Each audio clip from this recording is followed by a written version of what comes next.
Hey all, it's Dr. Shiler with a couple tips for your assignments, specifically your case study assignments. I just have three big ones that I want to talk about real quick that you can review and hopefully institute in your Learning Module 4 and 5 case study assignments.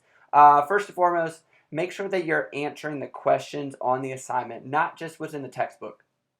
There are sometimes questions in the textbook that I don't want to be answered or I don't think that are necessary to be answered within the case study, so I don't put those on your assignment. So please answer the questions that are in the assignment and not all the ones in the textbook. Sometimes I even have questions that are not in the textbook that I ask for these assignments. Number two, read and fully answer the questions. When I say explain or why or why not, and I bold these to kind of draw your attention to it, really explain with content from the textbook, from the lectures, of why you're answering this way or why you would not answer this way to make sure. In chapter 5, specifically, we had a situation where it asked for an outside source, and if we don't read the assignment and we don't answer fully all the questions, we don't know that that's there for that assignment. So make sure that you're reading the assignment, answering those questions fully for these case study assignments. Last but not least, keep in mind everything that you've gone through, everything that you've read, listened to in the course, because there's some information that can creep up in future case studies.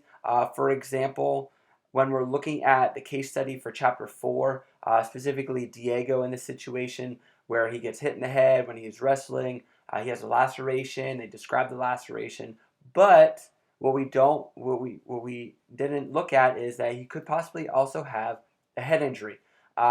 There's only one student that looked at that situation of if there is a laceration, there may be a head injury as well. In addition, it asked if the parents should be notified or advised about going to the hospital about the situation. And yes, they should. It's not about the stitches.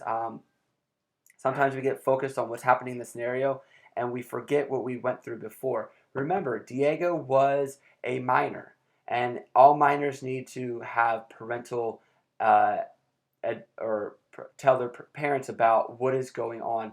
So if you're under 18 or under, excuse me, that you need to tell their parents about what's going on and what the situation was. So that we missed, and we need to make sure that we're pulling that stuff in that we've learned before in other learning modules and applying it to these other case studies as well.